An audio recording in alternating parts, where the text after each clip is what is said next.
Let's go ahead and give a big round of applause to our final storyteller of the night, Bart Sullivan.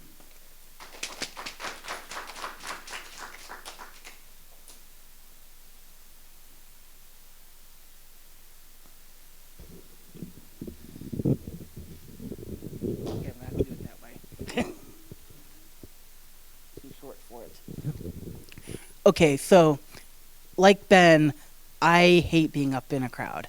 I hate performing anywhere.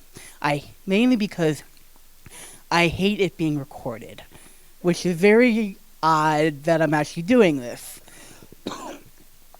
But I don't. It's the main point of that is I hate there being a record because there's the chance that I can actually go and watch or listen to it.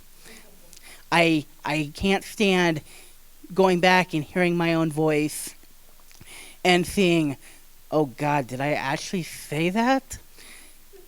Because I've done that several times in the past year. But all of this is really strange because I'm a writer. I write and I hide in the shadows. But I also want to have my things published. So I don't want to be in the shadows. It's a conundrum. So I started writing when I was a kid, and I had no doubts about my writing whatsoever. But granted, when my only critic is my mother, who says, well, you wrote in marker, why didn't you tape those pages together? I didn't really have any reason to doubt my writing. But as I went on, I kept going on and I kept writing throughout life, off and on. I had a lot of people start telling me, no, you shouldn't do that. You shouldn't do that. And they made me doubt my own ability to write. I actually had my high school guidance counselor try to talk me out of going into journalism. He tried to talk me out of a lot of other things to take in school, but that was one thing that I was firm on. I'm staying in journalism. Wound up not staying in journalism, only because I failed in my first semester of college and had to change my major, but I transitioned into other writing. And it was perfect. I was writing, I got writing portfolio, finished with a master's in English. Everything was great. I kept writing. And then I started sending stuff to writing contests and magazines. And there's where my doubt fell back into place again. Because after the 27th rejection each and every week, most of which they actually mailed and spent the postage on just so I could see it in person and not in an email, I started really wondering, is this what I should be doing? It's bad enough I got a BA in English. I mean, one of the most useless degrees that I can think of. But then I was going for library science. Another one that I was beginning to learn was also pretty useless. And here's my main idea, my main job that I want to do, and I'm getting rejected in that too. But I kept going. It's like, okay, fine. I'll just keep editing some of these. Maybe I keep writing more and I keep editing some. It'll be fine. And then finally, out of nowhere, I get this email from a small online magazine. They hardly had anything in their, I can't even say monthly journal, because I don't even think they were coming out monthly at that point. It was less than half a page that I'd written, and they accepted it.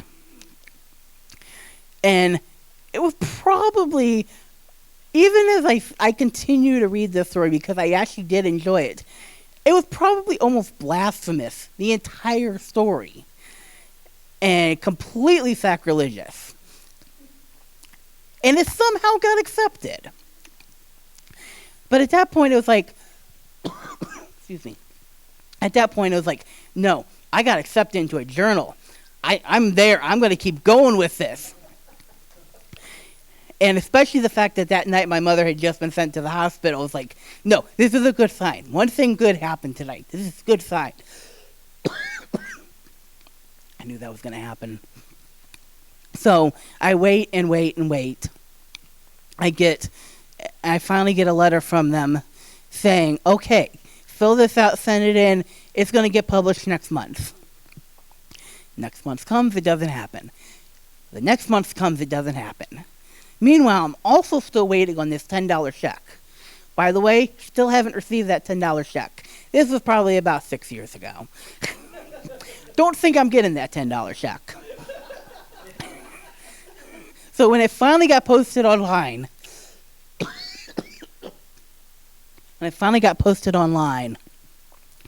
it was the last issue of the journal. Apparently, the person running the journal had a bunch of family emergencies and finally had no money to run the website anymore. So it doesn't even exist online anymore right now. But it was up there, and it was like, no, you pushed all that data out of my mind. It's there. It exists. So even though I continue to send things to journals, continue to try to write things when I have time, and am still working on maybe 3 or 4 novels that have yet to be finished, that doubt is still in my mind, but it keeps getting pushed away by the fact that you are a published author. It has happened.